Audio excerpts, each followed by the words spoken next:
Thank you for the gracious introduction. I just have a very small presentation, and I see that there are a lot of there's sort of brain power in the room, so I'll keep it short maybe.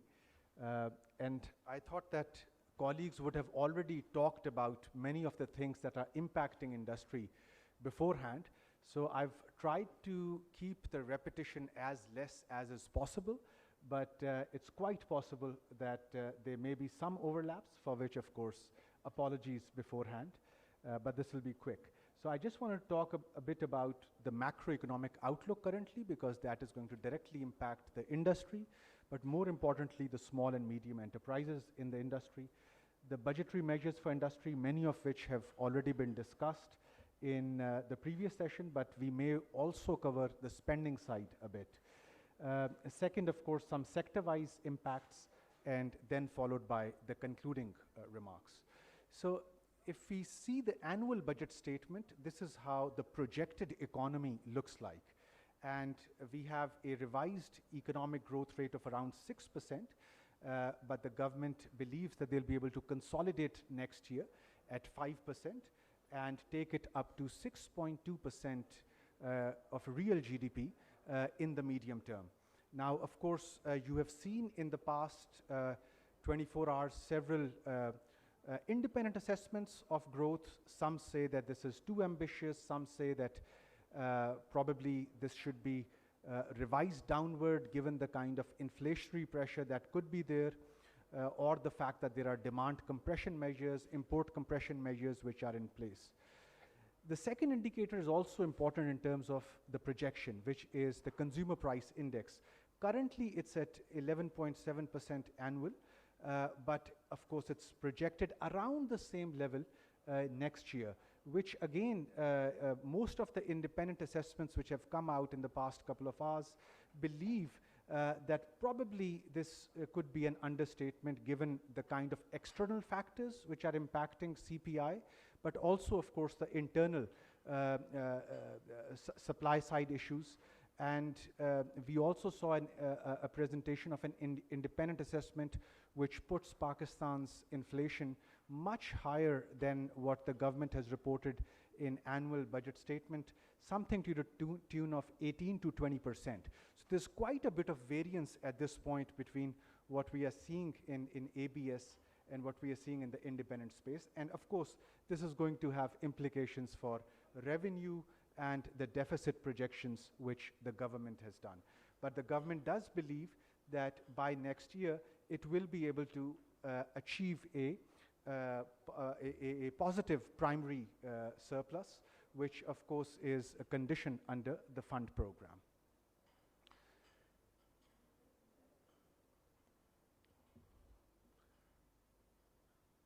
Given the growth assessment, there are certain external and domestic factors which could pose downward risks to the economic outlook. To start with, of course, the current uncertainty due to the Russia-Ukraine war is directly impacting the oil, food, and metals prices and is impacting our balance of payment, currently standing at around $122. If oil pushes further towards 150, we are, of course, going to face further pressures on the balance of payment. And this could also impede our overall trade and could place additional inflationary measures, given that a large part of food, including wheat, is to be arranged this month and next month as well. This month, already we are expecting some difficulties in procuring it from abroad. And then, of course, there are domestic factors, and there's domestic political uncertainty, which could result in macroeconomic imbalances.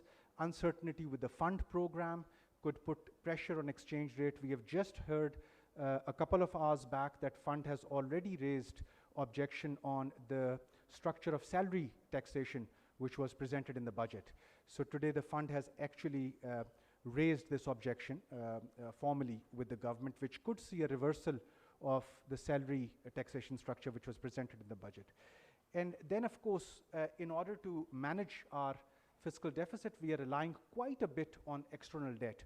Almost half of the fiscal deficit has to be funded through loans. So an inability to procure further external debt could put forex reserves as well as the currency under pressure. And of course, then we can go a little towards the tax collection. We have seen it grow on the back of higher growth this year, but measures which we have just discussed, including curtailing of imports, would affect the FBR tax collection. And of course, that's why FBR is probably cognizant of this fact, and they do understand that some fiscal effort has to be directed, or greater fiscal effort has to be directed towards direct taxes. The slippages on the taxation side, of course, could mean reduction in already reduced subsidies, which the government has committed to, but could also, of course, put pressure on the interest payments and grants which have been committed in the budget. Energy sector, the power sector losses due to higher cost of generation, above average technical losses, and below average recovery of the electricity bills. Presently, the power sector is the biggest beneficiary of government subsidies, and it's, I mean, currently, of course, government has to first negotiate with the fund program that how they are going to rationalize it, but then also sell it to the local stakeholders that they'll have to operate under a more than 50% reduction in energy sector subsidies going on, which of course will have inflationary impact as well. The provincial budget surpluses as accounted for in the budget, many are saying that provinces may not be able to throw up the budget surpluses which are being committed or expected from the provinces in the absence of legally binding commitment, and risk remains that projected budget surplus may not materialize. On the SOE side, state-owned enterprises, we do understand that the government is now running over around 1.2 trillion rupees of losses, stock losses, and the government had issued 344 billion rupees of guarantees or rollover for SOEs during the previous year, which accounts to around 0.5% of GDP. So we don't know how much of this space will be allowed this year by the fund program. So we have seen this figure, of course, and as I was saying, that to really cover 9.5 trillion rupees on the spending side, you can see that almost a large portion of this, given that it has to cover debt servicing, which is the interest payment, and then followed by the administration of civil, defense, and pensions operations as well. It's leaving very little for the PSDP or the development side of the budget. So one is expecting the same thing that happened last year, which is that cuts on the development budget were seen in the last year, and one believes that the total PSDP size of almost 800 billion could see cuts around the mid-year. But the more important point here is that almost half of this 9.5 trillion has to be covered through borrowing. And this is where I think the government will need to be very clear that what is the debt management strategy going on, whether there will be a lot of dependence on the commercial bank, which is not possible now, and if the dependence is there on the commercial banks, then whether it is the open market operations of the central bank, which will be lending, through which they'll be lending to the banks and then onwards to the government. But half of the deficit also has to be covered by foreign loans, almost half of it, and this is where I think Pakistan's capacity to raise debt from abroad is currently constrained, given that the rating is low, and of course, unless there is a fund program, you cannot go back to the multilaterals to get further external debt. Just want to come to the other part of my presentation, which was the industry, and I think, of course, consolidating economic growth, which Finance Minister talked about in his press conference, would be dependent to a large extent on the performance of industrial sector, export sector as well, which has done well on the back of a weakening rupee, But we have heard that there is some forward-looking thinking, and Ministry of Industries, with support from Asian Development Bank, has started work on industrial policy, and food processing will be part of a 3-year agriculture growth strategy. And of course, I'm glad to see Dr. Nadeemul Haq here in the audience, and I look forward to hearing his views, given that he has a position on growth strategy. So it's good to see if the government wants to move in that direction. Of course, payment of refunds and arrears has been committed. Provision of uninterrupted power supply to industries, and industrial feeders will be exempted from load shedding. And one hopes that this will be acted upon as well. And it is expected that timely release of PSTP will also help industry. So all in all, at least the measures on the face of it, at least on the spending side of the budget, are looking good, at least for export-oriented industries, but also for other industries which are heavily invested in domestic demand, including construction. Now, many of you have already talked about the fact that there will be, I was just discussing a while back, that there will be cut in subsidy to industry, most notably subsidy to LNG sector for providing gas will now be lowered, almost halved. Subsidy to WABDA under industrial support package, almost halved. Zero-rated industrial subsidy is being cut down. Subsidy to K-Electric to support industry, again halved.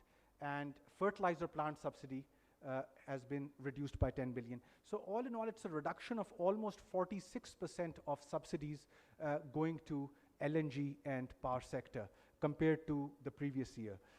Now, ultimately, it can go both ways, whether there will be a pressure on the political government to stick to these reductions. That's one question mark. The other question mark is whether this reduction is enough for IMF, or IMF will come back and say that no, reduce the energy subsidies further. This could impact the industrial growth and the competitiveness of export sector going forward.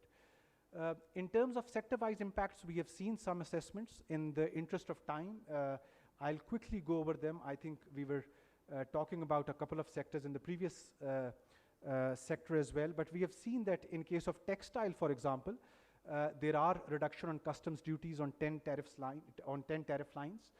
Import taxes on synthetic inputs have been rationalized. New gas rates to be announced on competitive rates, which could increase the price overheads faced by the textile sector. And as I said, LNG subsidy will also see a reduction. So if you look at the taxation measures, which is a relaxation, at least for the trade taxes, and you look on at the reduction in subsidies, the overall impact is expected to be neutral on the textile sector. In case of auto sector, and there was some discussion on the tractor sector in the earlier section, we have seen that advanced tax on motor vehicles, of course, will be there. Advanced tax will also be collected on hybrid and electric cars. The rate of tax for non-filers will be enhanced. And one feels that at this point, probably, if the budget is passed in its current form, that the auto sector could see a negative impact going forward. Our friends from the Park Wheels had posted this impact brand-wise, particularly for the non-filers who were active, of course, in this sector. So almost in all cases, this could see the impact of advanced tax could see significant increase going forward in terms of vehicle prices. Construction, there's a new tax regime on real estate to check speculation, but it's not just this government. Of course, previous government was also taking some measures.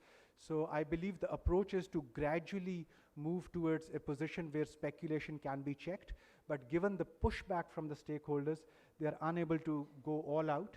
But the rental income on second property has been discussed earlier as well. That is something which has attracted both positive and negative feedback. The negative feedback is, of course, with regards to deemed property and who will, of course, be ascertaining that deemed property and what happens to idle property. But, of course, those who have given positive feedback believe that this will at least check the abnormal bullish trend in this sector. including the bubble that we have seen in some areas of this sector. The enhanced PSTP could benefit the allied industries in this sector. Allocations for mega projects, including Dasu Dam and other dams, is also as a part of the budget. So overall impact on construction seems to be neutral if the PSTP and provincial ADP for construction sector materializes. Chemicals have seen a reduction in import taxes, but we have seen regulatory duties come up in two of the inputs. The overall impact could be positive, given that there's been a withdrawal of 15% in case of chrome yellow, and there's a reduced customs duty in case of two of the key inputs. So overall impact could be positive for this sector. In case of food processing, there was a reduction in overall subsidies for food sector, of course, but this is something which could be negotiated with IMF, and IMF had been sympathetic if there were increases in global food prices. There's no sales tax now on agricultural implements, agriculture machinery, seed. There's exemption of customs duty on import of some of the food processing inputs as well. So we believe that overall impact on food processing sector should be positive. In case of fertilizer, sales tax was enhanced. Sales tax on input has also been increased. A GIDC target has been enhanced as well in the budget. Of course, there is a case in the court, but still, of course, the target has been enhanced. So the overall impact in this sector could be negative.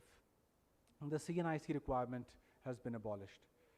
But still, there will be overall negative impacts here. IT, ICT, communication technologies, the tax exemption which was previously there on the export of IT has been withdrawn, and new tax rate of 0.25% will be there. Import of optic fiber cable to face increased regulatory duty now. But there is a fund to cushion that, which will be placed with the Ministry of IT to the tune of around 17 billion, which will be financed through the PSTP. Now, on the face of it, one believes that the overall impact on this sector could be negative, but I'm told by the IT sector colleagues that they themselves had asked to put a notional tax on the export value, because getting the exemption certificate from FBR was far more difficult and entailed some transactions cost. But that's what the industrial feedback is. Packaging, we have seen that customs duty on at least 4 of the inputs was rationalized in this sector. There's exemption of custom duty on import of raw material for paper sizing and wax industry, and overall impact on this industry could be positive. There are some other sectors, but in the interest of time, I've just summarized them. Pharmaceutical has seen exemption of custom duty on 26 ingredients, and overall impact is expected to be positive. Oil and gas sector, in case of there will now be regulatory duty on import of motor spirit, and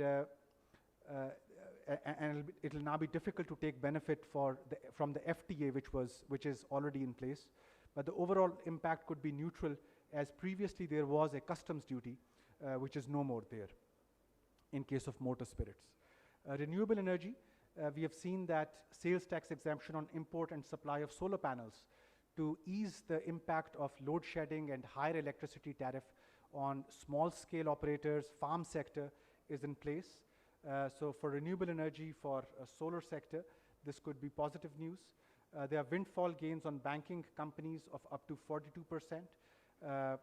But IMF, I'm hearing that IMF wanted to see a bit more taxation on the higher side in case of banking, particularly because they felt that lending to banks from state bank so that they could forward those loans to government was almost risk-free.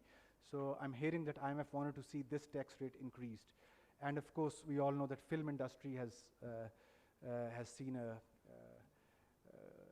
probably a surprise or an unanticipated gain, but of course there's a 10-year rebate now for film and drama production. There's a 5-year tax holiday for filmmakers. There's a tax rebate for new cinemas. So this was a surprise entry in the preferential list, of course, given that there's an austerity drive going on, and one expected that the spirit of austerity would apply on all industries.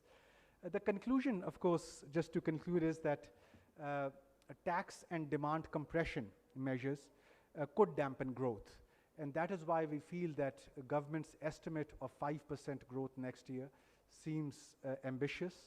The narrative in the budget is trying to balance both austerity and fiscal expansion, which leads to a bit of lack of clarity, and this needs to be revisited. And we believe that all those measures announced under fiscal expansion could actually put the fund program in jeopardy. So if one really is to help the current account at this stage so that we can unlock the funding from multilaterals as well as Saudi Arabia, UAE, and China, one needs to really rethink the fiscal expansion measures which have been announced as part of the budget. Now, numerous fiscal risks still exist which would need to be overcome, and we believe that government will have to remain on track, which has been announced in the Public Finance Management Law. And the compliance has been weak last year. One hopes that government will really move towards a stricter implementation of PFM law, which was passed by the Parliament 2 years back. And then finally, we need to create buffers against fiscal risks. We believe that any change in food prices abroad or oil prices abroad could really put all these budget numbers in jeopardy once again. We could easily be looking at mini budget in no time unless there are buffers created against these fiscal risks. Thank you very much.